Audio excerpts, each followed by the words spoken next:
Carol Dweck est une grande figure de la recherche en psychologie et elle a fait une découverte absolument fascinante qui marque ce qu'on appelle les nouvelles sciences de l'éducation. Elle a commencé par poser une même question à toute une série de classes. Elle demandait à chaque fois aux élèves, voilà, il nous reste une dizaine de minutes, j'ai 2 exercices possibles, il y en a un qui est extrêmement facile, hein, vous n'aurez aucun problème, et puis il y en a un autre qui est plus intéressant, mais quand même plus compliqué. Je ne suis pas certaine que vous puissiez y arriver dans le temps imparti. Que préférez-vous? Et à chaque fois, elle va se rendre compte que vous avez en gros une moitié des élèves qui est prête à faire l'exercice difficile et une autre moitié qui veut faire l'exercice qu'elle est sûre de pouvoir réussir.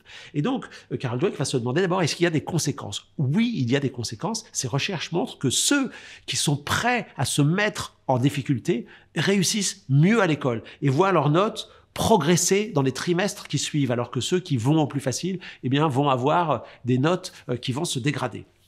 Deuxième chose, elle va se demander, mais quelles sont les causes? Qu'est-ce qui détermine ce comportement, cette propension à s'exposer à la difficulté ou au contraire à s'en protéger? Et elle va faire une première découverte qui est que, au fond, quand on est élève, on peut se fixer l'un ou l'autre de ces 2 objectifs. Il y a un objectif qui est « je veux apprendre, je veux progresser ». Il y a un autre objectif qui est « je veux protéger mon image, je veux éviter d'être humilié devant les autres, ou je veux me valoriser devant les autres. » Alors, évidemment, si on veut se valoriser devant les autres, on ne va faire que des choses qu'on est sûr de réussir. Si on veut apprendre, on veut progresser, on va faire des choses plus difficiles en sachant qu'au départ, on n'y arrivera pas toujours. Bien évidemment, ensuite, Carol Dweck se demande, mais quelle est la cause de la cause? Qu'est-ce qui fait que certains élèves vont se fixer l'un ou l'autre de ces 2 objectifs? Et c'est là qu'elle va faire une découverte majeure. Elle va se rendre compte que c'est lié à un certain type de croyance dans le fait que les capacités de l'individu seraient figées ou malléables. Certains élèves, plus de la moitié des élèves en France, par exemple aujourd'hui, considèrent, sans le savoir, sans l'avoir vraiment verbalisé, c'est pour ça qu'on parle de théorie implicite, que, par exemple, on est tous doués pour certaines choses et pas pour d'autres. Sous-entendu, ça ne changera pas. Nos capacités sont figées. Si je suis doué en foot, mais pas en maths, je ne serai jamais bon en maths. Donc, si je reçois une mauvaise note en maths, ça me renvoie au fait que je n'ai pas les capacités, que je ne les aurai jamais, et donc je vais être tenté soit de chahuter, soit de rêvasser, soit d'être absent au cours de maths, plutôt que de me voir renvoyer en permanence cette image de limite à mes capacités. Alors que si ma vision du monde, c'est une vision selon laquelle le cerveau est un peu comme un muscle, et plus on s'entraîne, plus on progresse, alors là, c'est complètement différent parce que j'ai beaucoup moins peur de m'exposer à un échec. Si j'ai une mauvaise note, ça voudra simplement dire qu'il faut que je travaille davantage pour progresser, et donc je vais avoir plus de propension à m'exposer à des sujets difficiles, à apprendre, à persévérer et finalement à avoir de bons résultats scolaires.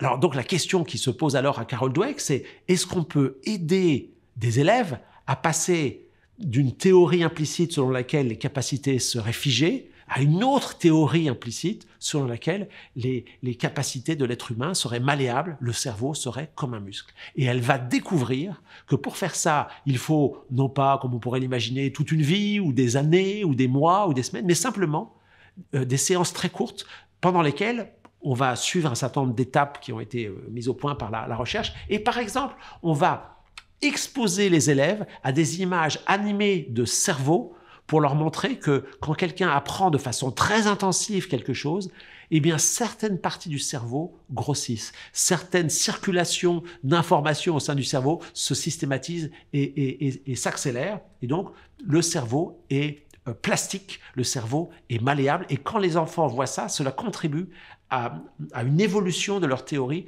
implicite et l'idée qu'ils peuvent se développer. Donc on est sur quelque chose de très contre-intuitif. On n'aurait pas forcément imaginé qu'en montrant aux élèves que des parties du cerveau bougent, ça allait modifier leur réaction face à un exercice, mais c'est quelque chose que montre Carol Dweck. Alors on s'aperçoit que cette notion de théorie implicite, de faire comprendre, de faire découvrir que finalement rien n'est figé, c'est très important quand on parle de l'intelligence, faire comprendre que l'intelligence, les capacités peuvent se développer, pas seulement les connaissances, mais aussi les capacités. On s'aperçoit que c'est vrai aussi dans d'autres domaines, par exemple la volonté. Si un élève croit que la volonté, c'est quelque chose qui est figé, il peut se dire « moi, je manque de volonté ». Donc, de toute façon, je réussirai jamais. S'il croit que la volonté peut se développer comme un muscle, à ce moment-là, il va avoir davantage la capacité à surmonter des difficultés. On s'aperçoit même que, par exemple, pour des élèves qui sont victimes de harcèlement, eh bien, le fait de penser, de croire que les personnalités évoluent, eh bien, cela aide parce que l'élève harcelé se dit « ceux qui me briment aujourd'hui, qui me harcèlent, vont changer ». Et donc, je ne suis pas condamné à être en permanence maltraité par ces élèves-là. Vous voyez que ce sont vraiment des choses extrêmement importantes. Alors, bien entendu, tout ça ne veut pas dire que la réalité scientifique est exactement celle-là. Le cerveau ne peut pas se développer sans limite. Tout le monde n'a pas la capacité à forcément atteindre des sommets dans le domaine scientifique ou autre. Mais le fait de croire que l'on peut s'améliorer, c'est quelque chose d'absolument déterminant. Et le fait que Carol Dweck ait montré que certaines interventions courtes, vraiment bien conçues pour cela, puissent permettre à des élèves de changer leur théorie, leur vision du monde et avoir de meilleurs succès scolaires, c'est une des découvertes, je pense, les plus intéressantes de ces dernières années. Alors, et bien sûr, la question se pose, comment est-ce qu'on peut aider les élèves? Alors, au dehors des interventions mises au point par des chercheurs, eh bien, on se rend compte, par exemple, que la façon dont on félicite un jeune quand il a réussi quelque chose, c'est important. Par exemple, et c'est contre-intuitif, dire à un jeune « tu vois, tu es doué, tu vois, tu es intelligent », en fait, ça le dessert.